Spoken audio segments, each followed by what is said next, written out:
세상에 떠도는 기묘한 괴담들. 첫 번째 이야기. 90년대 어떤 미친년 때문에 실제로 겪었던 실화괴담. 중학교 때였습니다. 질풍노도의 시기, 방황의 시기였던 것 같습니다.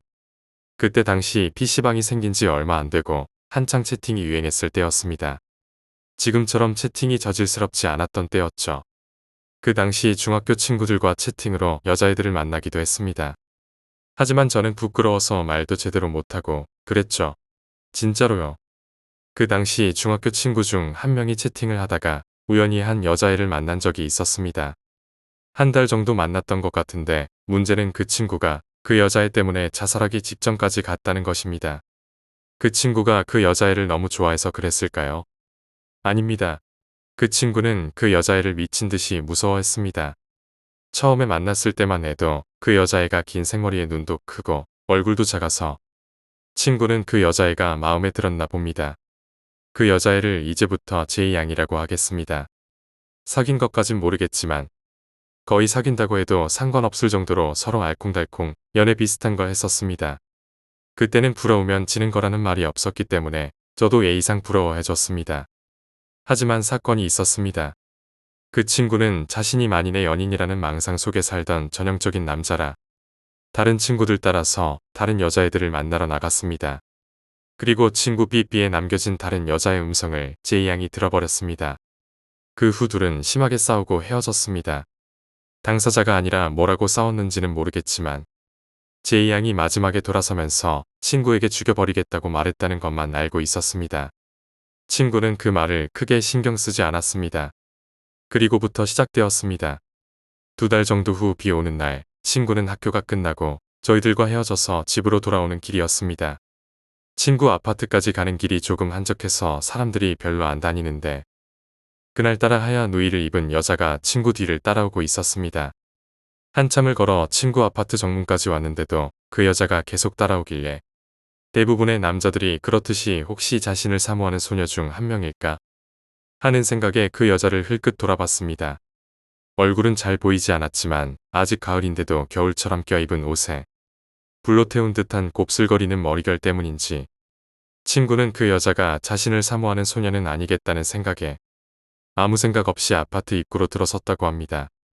엘리베이터 버튼을 누르고 기다리는데 사람이 아무도 없어서 약간 무서운 마음에 흘끗 뒤를 돌아봤습니다. 다행히 그 하얀 우의를 입은 여자는 안 보여서 안심하고 있었습니다.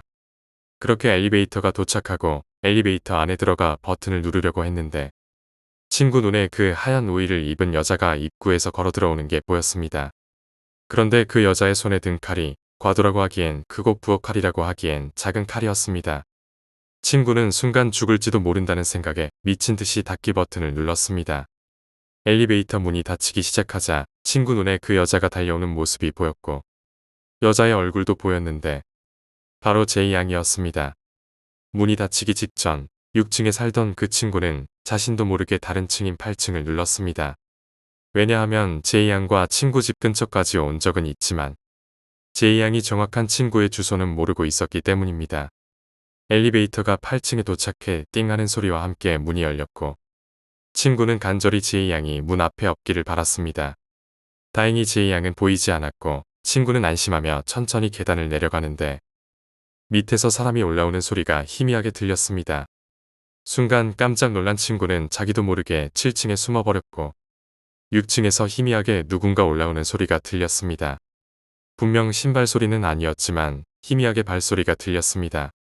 친구가 살짝 계단을 봤는데 그 하얀 우의를 입은 제이양이 한 손에는 신발을 한 손에는 칼을 들고 맨발로 계단을 살금살금 올라오고 있었다고 합니다. 친구는 제이양이 올라가고 한참 후 발소리 나지 않게 자신도 신발을 벗고 움직이지 않는 다리를 이끌고 집으로 들어갔다고 합니다. 더군다나 그날은 친구 부모님이 외할머니 건강이 나빠지셔서 외할머니 댁으로 내려가신 첫날이었습니다. 다음 날 우리는 그 친구에게 이 이야기를 듣고 처음에는 믿지 않았습니다. 하지만 친구가 정색하면서 말하자 거짓말 같지 않았습니다. 혹시나 해서 우리가 그 친구에게 제이양에게 몹쓸 짓 한 거 아니냐고 물어봤더니 친구는 제이양 손가락 하나 건드리지 않았고 뽀뽀조차 못 해봤다며 왜 자기에게 그러는지 모르겠다고 억울해했습니다. 우리는 그 당시 너무 어렸기 때문에 심각하게 받아들이지 않고 다시 찾아오면 바로 경찰에 신고하라고 말했습니다. 그런데 그날 밤 제이 양은 다시 친구를 찾아왔습니다. 다음 날 다행히 비는 오지 않았습니다. 친구는 집으로 가는 중간중간 혹시 제이 양이 자기를 따라오고 있지는 않을까 뒤를 흘끗흘끗 바라보며 걸었지만 다행히 제이 양은 보이지 않았습니다. 아파트 입구까지 들어왔지만 제이 양의 모습은 역시 보이지 않았고 안심한 친구는 엘리베이터를 타기 위해 버튼을 누름과 동시에 엘리베이터가 몇 층에 있는지 확인했습니다. 그리고 확인한 순간 친구는 온몸에 소름이 돋았습니다. 우연일지도 모르겠지만 엘리베이터가 어제 친구가 내렸던 8층에 멈춰 있었기 때문이었습니다.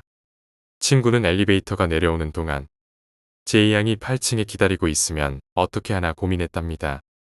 엘리베이터가 1층에 도착했고 친구는 혹시나 제이 양이 엘리베이터에 타고 있을지도 몰라 잔뜩 긴장했지만 다행히 빈 엘리베이터였습니다. 친구는 엘리베이터에 타서 8층을 누르고 문이 닫히기 전에 다시 엘리베이터에서 내려 신발을 벗고 계단으로 올라갔습니다. 계단으로 올라가면서도 중간중간 엘리베이터 층수를 확인했는데 엘리베이터가 8층에 도착하자 친구는 제이 양이 속아서 열받아 했을 거라고 상상하며 웃음이 나왔다고 합니다. 엘리베이터가 8층에 도착했을 당시 친구는 4층까지 올라가 있었고 4층에 숨어서 열받은 제이 양을 상상하며 숨죽여 웃다가 다시 올라가려는 순간 불에 탄 듯 곱슬거리는 머리카락을 가진 여자의 뒷모습이 보였습니다. 바로 제이 양이었습니다.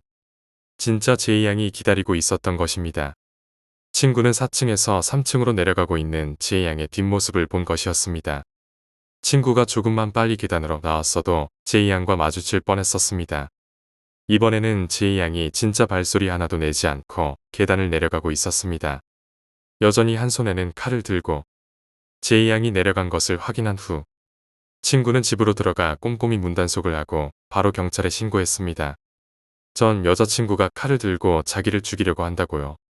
한 30분쯤 지나서 경찰 2명이 찾아왔습니다. 하지만 친구도 제이 양의 집이 어딘지는 몰랐기 때문에 경찰들은 제이 양의 인상착의와 다니는 학교를 물어보고는 그냥 돌아갔습니다. 나중에 알게 된 사실이지만 친구가 경찰에게 알려준 제이 양이 다닌다던 X여 중에는 제이 양이라는 이름의 학생이 없었다고 합니다. 그 후로 제이 양은 며칠 동안 모습을 드러내지 않았습니다.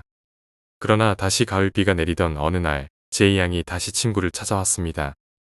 친구는 경찰에 신고도 했고 관리실 아저씨에게도 말해놨고 부모님에게도 말해놨습니다. 그리고 며칠 동안 제이 양이 보이지 않아서 다신 제이 양이 나타나지 않을 거라고 안심하고 있었습니다. 그날도 비가 내렸습니다. 가을비라서 약간 싸늘한 날씨였는데 주말이라 부모님은 모임에 나가시고 친구 혼자 집을 보고 있었습니다. 부모님이 나가신 지 1시간도 지나지 않아 갑자기 초인종이 울렸습니다. 친구는 집에 올 사람이 없는데 누구지? 라고 생각하며 무심결에 인터폰을 확인했습니다.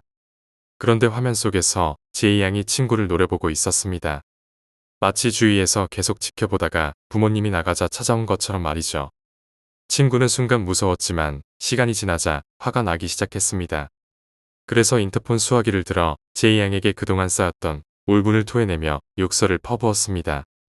하지만 제이 양은 화면 속에서 표정 하나 변하지 않고 여전히 친구를 노려보고 있었습니다. 마치 귀가 안 들리는 것처럼요. 욕하다 지친 친구가 도대체 왜 자기를 이렇게 괴롭히냐고 울먹이며 묻자 제이 양은 딱 한마디를 하고 계단으로 내려갔습니다. 이번이 마지막 기회였어. 이제 더 이상은 없어. 제이 양이 사라진 후에도 친구는 정신을 차리지 못하고 경찰에 신고할 생각조차 하지 못했습니다.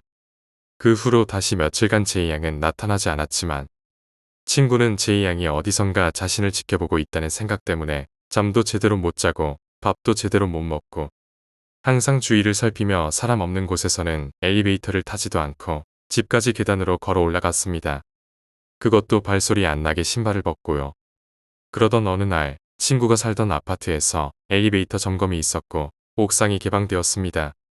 고층에 사는 사람들은 옆 라인 엘리베이터를 타고 옥상을 통해 자기 집 라인으로 갈 수 있던 날이었습니다. 평소 계단을 이용하던 친구는 그날 엘리베이터 점검이 있다는 걸 신경 쓰지 않았습니다. 그러나 문득 옆 라인 엘리베이터를 통해 옥상으로 올라갔다가 내려오는 게 낫겠다는 생각이 들었습니다. 친구는 옆 라인으로 들어가 엘리베이터를 기다렸습니다. 엘리베이터를 타려는 사람이 몇 명 있어서 안심한 친구는 엘리베이터에 탔습니다. 중간에 내리는 사람들도 있었지만 다행히 2명의 아주머니가 친구와 함께 옥상으로 가기 위해 15층까지 갔습니다. 엘리베이터가 15층에 도착해 문이 열리는 순간 친구는 심장이 멈추는 줄 알았습니다. 제이 양이 엘리베이터 문 앞에서 친구가 올 줄 알고 기다리고 있었던 것입니다. 엘리베이터 문이 열리자마자 친구는 심장이 멈추는 것 같았어. 제이 양이 엘리베이터 문 앞에서 친구가 거기로 올 줄 알고 기다리고 있었던 거였지. 순간 긴장했지만 친구는 2 아주머니가 같이 있다는 사실에 약간은 안심할 수 있었어. 제이 양은 친구 옆에 아주머니들이 있었기 때문에 친구를 노려보기만 하고 가만히 서 있었어. 아주머니들이 제이 양을 이상하게 쳐다보자 제이 양은 엘리베이터를 타고 내려가 버렸어. 친구는 제이 양이 엘리베이터를 타고 다시 올라올까봐 두려워지기 시작했어. 그래서 아주머니들 사이에 끼어 친구 집 라인으로 들어가 계단으로 내려가기로 했어. 그런데 아주머니들은 고층에 사셔서 중간에 집으로 들어가 버렸지. 이제 친구는 혼자 남았고 점점 불안감이 커져갔어. 제이 양이 뒤쫓아올 것만 같은 느낌에 친구는 손살같이 계단을 뛰어 내려가기 시작했어. 11층, 10층, 9층, 8층, 그리고 7층에서 6층으로 내려가려는 순간 친구는 다리를 멈출 수밖에 없었어. 6층, 친구의 집 앞에서 제이 양이 친구를 바라보며 웃으며 2 손을 뒷짐지고 있었거든. 제이 양의 손에 뭐가 들려있는지는 볼 수 없었어. 제이 양이 한 걸음 내디디자 친구는 본능적으로 자신이 내려온 계단을 다시 미친 듯이 뛰어 올라가기 시작했어. 그렇게 쉬지도 않고 정신없이 옥상까지 올라간 친구는 자기 집 라인으로 내려가도 제이 양이 있을 것 같고 옆 라인으로 내려가도 제이 양이 기다리고 있을 것만 같은 생각에 어느 쪽으로도 내려가지 못했어. 온몸이 땀으로 젖은 상태에서 옥상에서 불어오는 가을바람 때문에 이빨이 딱딱거릴 정도로 몸이 떨렸어. 그리고 문득 친구는 자신이 곧 죽을 것 같다는 생각이 들었지. 제이 양의 손에 죽느니 차라리 자기가 스스로 목숨을 끊어야겠다는 생각에 옥상 난간으로 다가갔어. 죽어야겠다는 생각을 하니까 마음이 그렇게 편할 수가 없었다고 해. 그렇게 옥상 난간에 올라가려는 순간 뒤에서 발자국 소리가 들렸어. 친구는 제이 양인 줄 알고 천천히 뒤를 돌아봤는데 발자국 소리의 주인공은 제이 양이 아닌 관리실 아저씨였어. 관리실 아저씨는 친구에게 위험하니 난간에서 내려오라고 타일렀고 친구는 그 말을 듣고 안도의 한숨을 쉬었어. 아저씨 덕분에 그나마 마음을 좀 진정시킬 수 있었지. 그리고 관리실 아저씨와 함께 계단을 내려가려던 순간 친구의 눈에 제이 양이 천천히 계단을 올라오는 모습이 보였어. 마치 더 이상 도망칠 곳이 없다는 듯이 아주 천천히 계단을 올라오고 있었지. 친구는 제이 양을 보고 심장이 떨어질 것 같았지만 관리실 아저씨와 함께 있다는 사실을 인지하고 마음을 굳게 먹고 제이 양에게 다가갔어. 제이 양은 여전히 한 손을 뒤로 숨기고 있었고 2미터쯤 남았을 때 갑자기 관리실 아저씨가 친구의 양 팔을 꽉 잡았어. 놀란 친구는 아저씨를 돌아봤는데 아저씨의 굳은 표정을 보고 뭔가 잘못됐다는 생각이 들었지. 그리고 다시 제이 양을 돌아보니 바로 코앞에서 웃고 있었고 제이 양의 손에는 칼이 들려 있었어.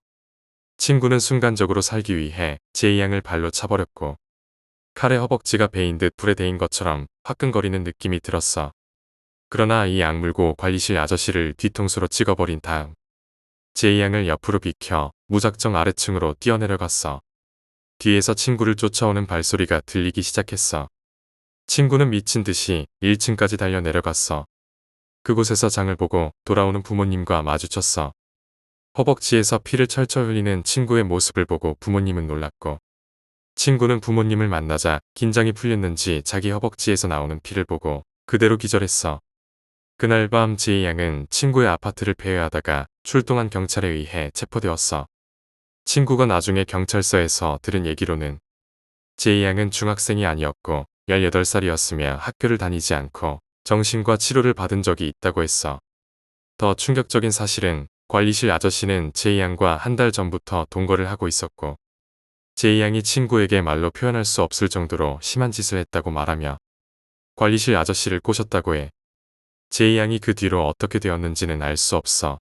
그리고 그 친구와도 연락이 끊겼는데 지금 뭐하고 있을지 궁금하긴 하다. 사람이 귀신보다 무섭다는 그 사건 이후에 내가 더욱더 느끼게 된 진리인 것 같아. 두 번째 이야기. 전에 살던 아파트에서 있었던 일이야. 내가 살던 곳은 지은 지 30년은 더 된 낡은 2층짜리 목조 아파트였어. 역 근처에 있어서 교통은 편리했지만 오래된 건물이라 집세가 주변에 비해 훨씬 저렴했지. 저렴한 집을 찾는 사람들이 모여 살던 곳이니 그곳에 사는 사람들은 경제적으로 넉넉하지 않았어. 하루 종일 기침만 하고 있던 노인, 이해할 수 없는 말로 항상 싸우는 외국인 부부까지 여러 가지 사연을 가진 사람들이 모여 있었어. 그 당시 나는 프리터였는데 일을 하고는 있었지만 수입이 적었어. 그러던 어느 날부터 방에서 이상한 일이 일어나기 시작했어. 처음에는 사소한 것이었어. 쓰레기통이 비워져 있었던 거야. 나는 쓰레기를 버린 적이 없었는데 분명 비어 있었어. 처음에는 내가 착각한 거라고 생각했어. 하지만 며칠 후 또다시 쓰레기통이 비워져 있었어. 이번에는 확실했지. 누군가가 내 방에 들어와서 쓰레기를 치우고 있다는 걸 말이야. 하지만 왜 쓰레기를 가져가겠어? 그건 말도 안 되는 일이었으니 대수롭지 않게 넘기기로 했어. 하지만 그 이상한 일들은 계속 일어났어. 이번에는 내 속옷, 팬티가 하나 사라진 거야. 코인 세탁소에서 세탁물을 가져왔는데 어제 입었던 팬티가 보이지 않는 거야. 며칠 뒤 그 팬티는 내 방 한구석에서 발견됐어. 그때부터 뭔가 기분이 이상했어. 그뿐만이 아니었어. 부엌에 쌓여있던 설거지들이 누군가에 의해 말끔히 정리되어 있었던 거야. 물론 내가 한 적은 없었어. 어느 날은 집에 돌아왔는데 옷장 안에서 소리가 난 것 같았어. 하지만 옷장을 열어봤을 때는 당연히 아무도 없었어. 그냥 내가 기분 탓을 한 거라고 생각했어. 며칠이 더 지나고 감기에 걸려서 아르바이트에서 조퇴하고 평소보다 일찍 집에 돌아온 적이 있었어. 현관문을 열자 그 녀석이 있었어. 바로 내 쓰레기통에서 다 쓴 나무젓가락을 빨고 있던 한 여자가 말이야. 그 여자가 나를 보자 나는 소리를 지르며 밖으로 도망쳤어. 당황한 나는 근처 사람에게 전화를 빌려 경찰을 불렀어. 곧 경찰차가 도착했고 사정을 설명하자 경찰은 집을 조사하러 들어갔어. 밖에서 기다리고 있던 나에게는 그 여자의 고함 소리가 들렸고 경찰이 그 여자를 잡아냈어. 다음날 경찰서에서 연락이 와서 다시 찾아갔어. 알고 보니 그 여자는 옆집에 혼자 살던 여자였어. 정신적으로 문제가 있어서 통원 치료를 받고 있던 사람이었지. 그 낡은 아파트는 벽장 천장이 쉽게 떼어낼 수 있는 구조였어. 그 여자는 그 틈을 통해 내 방으로 드나들고 있었던 거였어. 처음에는 단순히 옆집에 누가 사는지 궁금해서였다고 해. 그러나 그 호기심이 점차 연애 감정으로 변했다고 했어. 놀랍게도 나는 그 여자를 그날 처음 본 거였어. 긴 머리카락에 야위고 창백한 얼굴은 정말 기분 나빴어. 경찰은 내게 그 여자가 정신병을 앓고 있어서 곧 석방될 거라고 알려줬어. 웬만하면 이사하는 게 좋겠다는 말도 덧붙였지. 결국 나는 짐을 싸서 친구 집에 잠시 머물렀고 이후 지금 살고 있는 아파트로 이사했어. 그 일이 있고 나서 1년 정도 시간이 흐르며 그 사건은 서서히 잊혀졌어. 하지만 어느 날 집 정리를 하던 중에 앨범을 펼쳐봤는데 내 사진 옆에 그 여자의 사진이 풀로 붙어 있었어. 두 번째 이야기도 여기서 끝이야. 그 당시 느꼈던 소름과 불안감은 정말 끔찍했지. 사람이 무섭다는 말이 다시금 떠오르는 경험이었어. 세 번째 이야기. 대학교 3학년 때 있었던 일이다. 그때 나는 자취를 하면서 학교에 다니고 있었고 자취방은 학교에서 걸어서 10분 거리의 오래된 오피스텔이었어. 방은 작았지만 나름 아늑했고 무엇보다 학교와 가까워서 편리했지. 낮에는 학교에서 공부하고 밤에는 조용히 책을 읽거나 음악을 들으며 시간을 보냈어. 그러던 어느 날부터 이상한 일이 일어나기 시작했어. 내 방 앞 복도에서 밤마다 발소리가 들리기 시작한 거야. 처음엔 그냥 이웃 주민이 늦게 들어오나 보다 생각했어. 그런데 그 발소리가 매일 밤 같은 시간에 들리더라. 정확히 자정이 되면 복도를 천천히 걷는 발소리가 들렸어. 발걸음은 일정했고 복도 끝에서 시작해 내 방 앞을 지나가는 소리였어. 하지만 그 소리는 언제나 내 방 앞에서 멈추지 않고 지나갔어.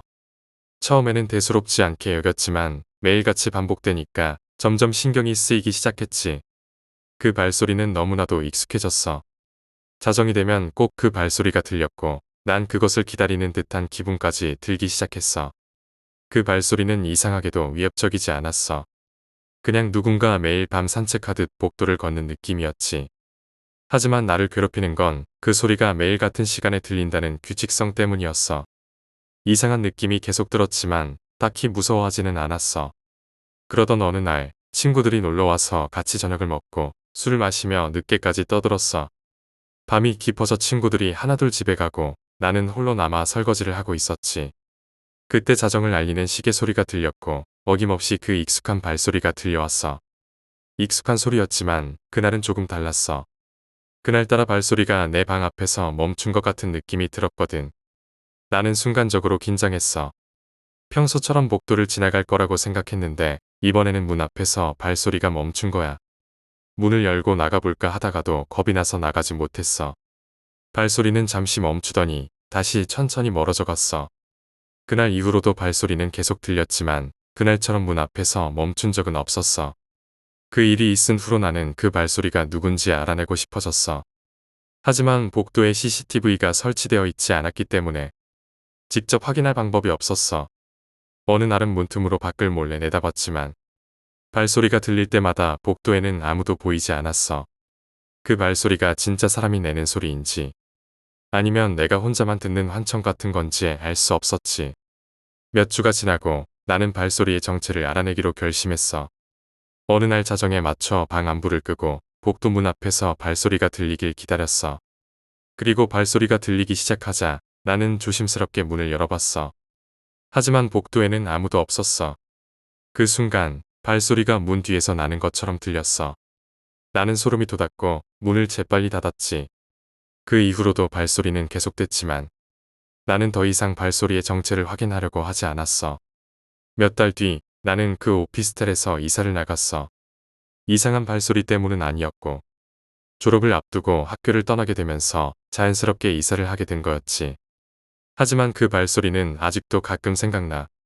그 익숙한 발소리가 어떤 의미였는지 누가 내 방 앞을 그렇게 매일같이 지나갔는지 여전히 알 수 없어. 그게 사람인지 아니면 뭔가 다른 존재였는지. 네 번째 이야기. 내가 살고 있던 아파트는 꽤 오래된 곳이었지만 그만큼 아늑했고 조용했어. 특히 방음이 잘 되어 있었기 때문에 이웃집의 소음도 거의 들리지 않았고 나는 그 점이 너무 마음에 들었어. 하지만 이 아파트에서 나에게 잊을 수 없는 경험을 하게 된 사건이 벌어졌지. 그때는 내가 퇴사하고 한창 재취업을 준비하던 시기였어. 오래 다니던 회사를 그만두고 새로운 일을 찾고 있었지만 그게 생각보다 쉽지 않았어. 낮에는 면접 준비를 하고 밤에는 혼자 방에서 조용히 책을 읽거나 드라마를 보는 게 나의 일상이었어. 집 밖으로 나가는 것도 점점 줄어들었고 친구들이나 가족과의 만남도 뜸해졌지. 나름 평온한 일상이었지만 무언가 쓸쓸하고 외로운 감정이 내 안에 자리 잡고 있었던 것 같아. 그날도 평소와 다름없이 늦은 저녁에 드라마를 보다가 잠들었어. 새벽 2시쯤 이상하게도 잠에서 깼어. 방 안은 어둡고 조용했어. 창문을 열어보니 바깥에는 미세하게 비가 내리고 있었고 가을의 싸늘한 공기가 방 안으로 스며들고 있었어. 다시 자려고 몸을 돌리려는 순간 갑자기 현관 쪽에서 쿵쿵 소리가 들렸어. 마치 누군가 현관문을 두드리는 듯한 소리였어. 처음에는 잘못 들었나 싶어서 가만히 귀를 기울였지만 다시 한번 쿵쿵 소리가 들렸어. 누군가 내 집 문을 두드리고 있었던 거야. 새벽 2시에 누가 내 집 문을 두드릴까? 이상한 생각이 들었지만 겁이 나서 바로 현관으로 나가보지는 못했어. 그냥 혼자 긴장하며 침대에 누워 있었지. 몇 분 후에 다시 소리가 멈췄고 나는 그것이 일시적인 소음일 거라고 생각하며 다시 잠들려고 했어. 하지만 그날 이후로도 이상한 소리들이 계속 들리기 시작했어.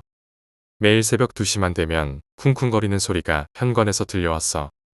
처음엔 누군가 실수로 잘못 찾아온 거라고 생각했지만 그 소리가 계속되니까 점점 더 불안해지기 시작했어.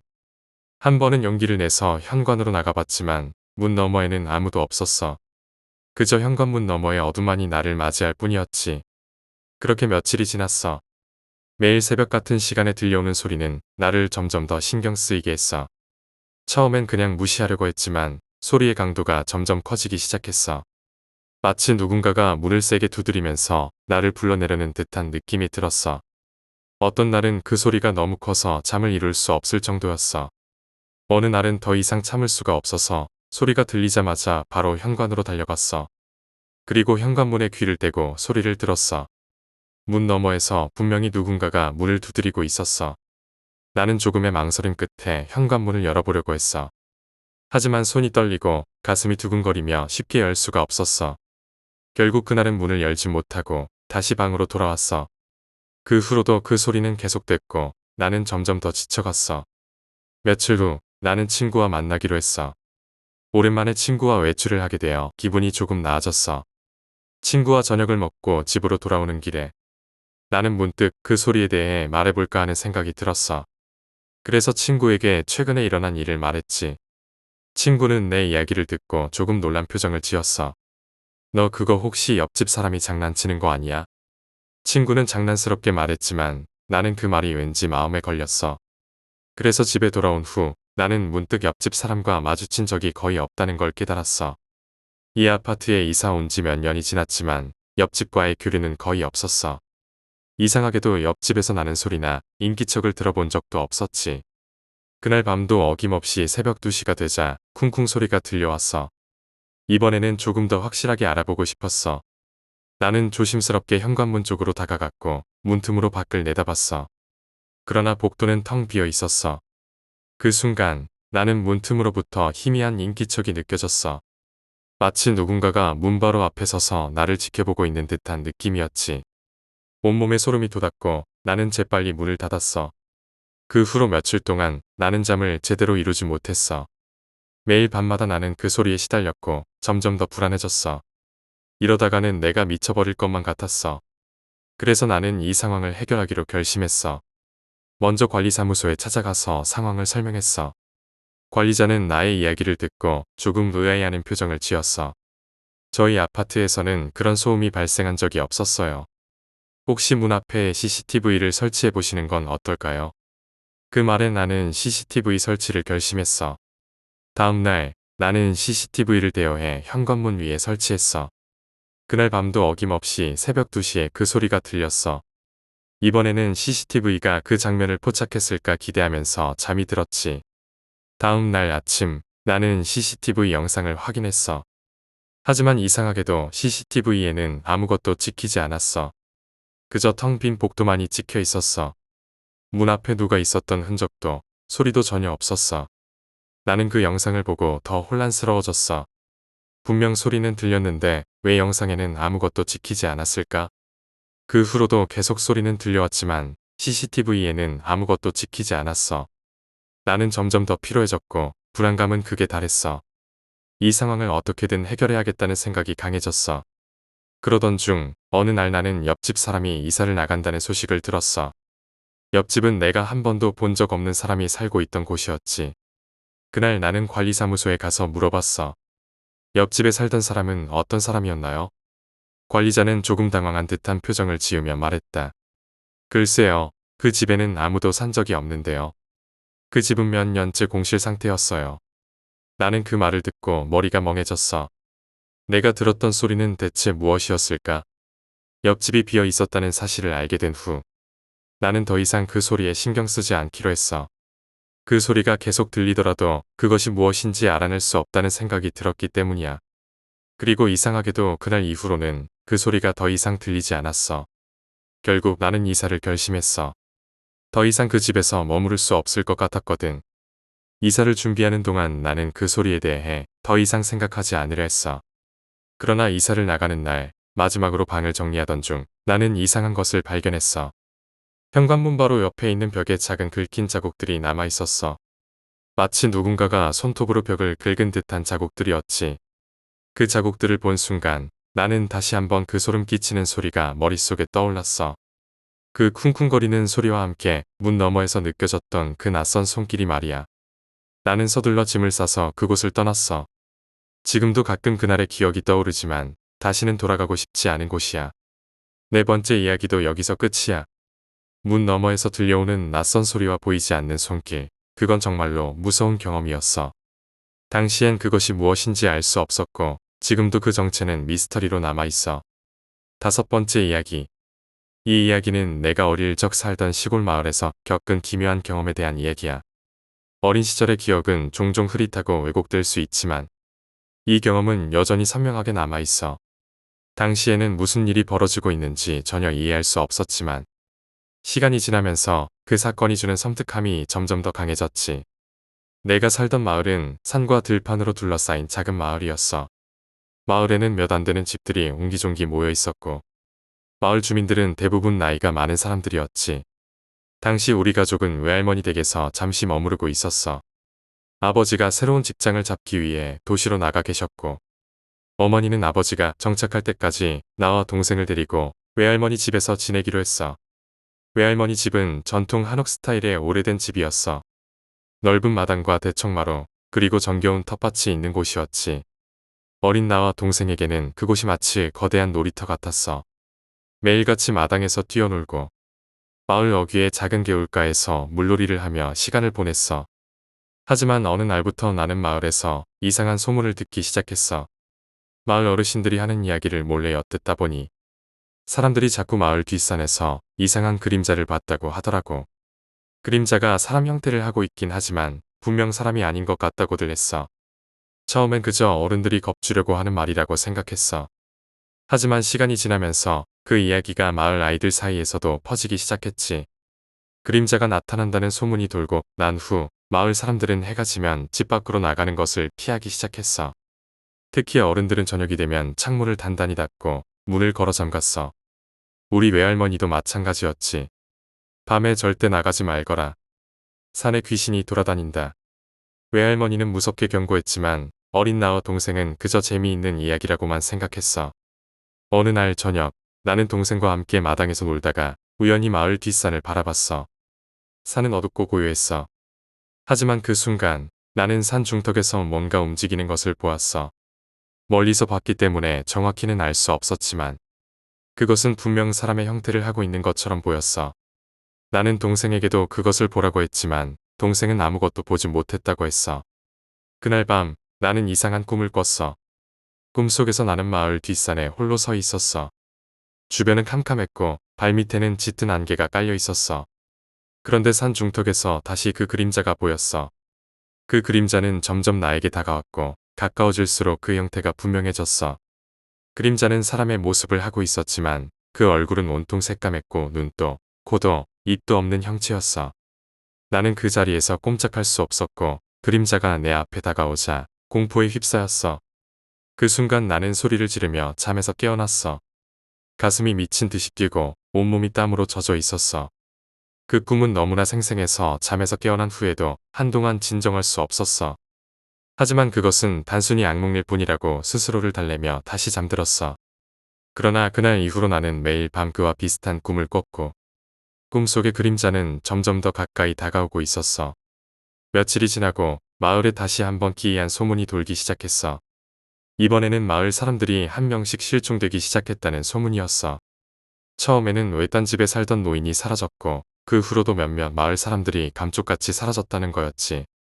사람들은 그것이 뒷산의 그림자 때문이라고 말했어. 그림자를 본 사람들은 곧 사라진다는 무서운 소문이 마을에 퍼지기 시작했어. 나는 겁에 질려 외할머니에게 물어봤어. 할머니, 진짜로 그림자를 본 사람들이 사라진 거야? 외할머니는 내 손을 꼭 잡으며 대답했어. 그런 말은 믿지 말 거라. 사람들은 이상한 일을 겪으면 쉽게 귀신 탓을 하는 법이란다. 하지만 할머니의 눈빛은 어딘가 불안해 보였어. 할머니도 뭔가 알고 있는 것 같았지만 나에게는 말해주지 않는 듯했어. 그러던 어느 날 밤 나는 또다시 그 기이한 꿈을 꾸게 되었어. 이번에도 나는 뒷산에 서 있었고 그림자는 점점 내게 다가왔어. 그러나 이번에는 그림자가 내 앞에 멈추지 않고 나를 지나쳐갔어. 그림자가 지나간 자리에 서 있던 나는 갑자기 엄청난 공포에 휩싸였어. 내 몸이 움직이지 않았고 숨도 쉬기 어려웠어. 그 순간 나는 그림자가 어디론가 사라졌다는 것을 직감했어. 다음 날 아침 나는 외할머니에게 그 꿈에 대해 이야기했어. 외할머니는 내 이야기를 듣고 한동안 말을 하지 않았어. 그리고는 깊은 한숨을 내쉬며 말했어. 어쩔 수 없구나. 그게 너한테도 온 모양이구나.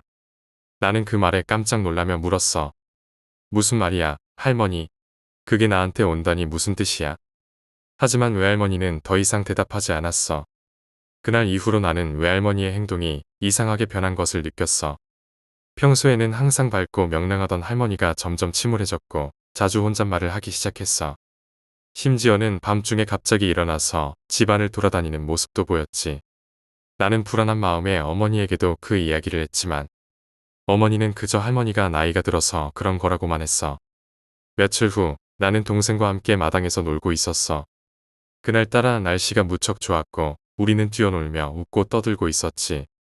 그러던 중 나는 문득 마을 뒷산 쪽을 바라보게 되었어. 그런데 그 순간 나는 산 중턱에서 다시 그 그림자를 보았어.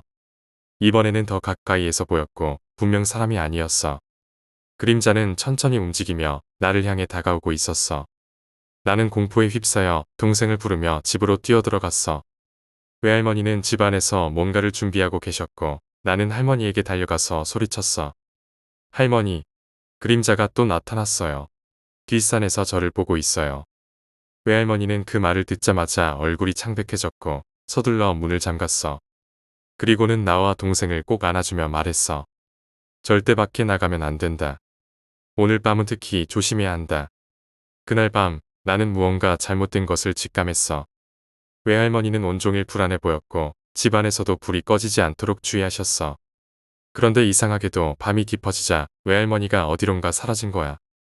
나는 할머니를 찾기 위해 집안을 돌아다녔지만 할머니는 보이지 않았어. 어머니도 할머니가 어디로 가셨는지 모른다고 하셨고 집안은 이상한 침묵에 휩싸였지. 그러다 새벽이 되어서야 할머니가 돌아오셨어. 하지만 할머니의 얼굴은 이상하게도 평소와 달랐어. 마치 무언가를 보고 온 것처럼 무표정하고 눈빛은 초점을 잃은 듯했지. 나는 할머니에게 어디 갔다 오셨냐고 물었지만 할머니는 대답하지 않으셨어. 그날 이후로 할머니는 더 이상 그 그림자에 대해 언급하지 않으셨어. 하지만 나는 알 수 있었어. 할머니는 그날 밤 무언가를 봤다는 것을. 그리고 그게 무엇이든 나와 동생에게는 절대 말하지 않기로 결심하셨다는 것을 말이야. 그 사건 이후 마을에서 그림자에 대한 소문은 더 이상 돌지 않았어. 사라졌던 사람들에 대한 이야기도 어느 순간 잠잠해졌고 마을은 다시 평온을 되찾았어. 하지만 나는 여전히 그날의 기억을 잊을 수 없었어. 그림자는 어디로 사라진 걸까? 그리고 할머니는 그날 밤 무엇을 보고 온 걸까? 몇 년 후 나는 외할머니가 돌아가셨다는 소식을 듣고 마을을 다시 찾게 되었어. 마을은 여전히 조용했고 평화로워 보였어. 하지만 나는 그 마을을 둘러보며 왠지 모를 불안감을 느꼈어. 마치 그림자가 아직도 그곳에 존재하는 것처럼 말이야. 그림자가 사라진 게 아니라 그저 잠시 숨어 있을 뿐이라는 느낌이 들었어. 외할머니의 장례식을 치르고 마을을 떠나기 전 나는 마지막으로 뒷산을 올려다봤어. 그리고 그곳에서 나는 다시 한번 그 그림자를 보았어. 멀리서 나를 지켜보고 있는 그 검은 그림자. 나는 더 이상 두려워하지 않았어. 왜냐하면 그 그림자는 이제 나를 쫓아오지 않을 거라는 걸 알았거든. 하지만 그날의 기억은 여전히 나를 따라다니고 있어. 그림자는 사라지지 않았어. 언젠가 다시 나타날지도 모른다는 불길한 예감이 들지만 나는 그저 그것을 묵묵히 받아들이고 있어.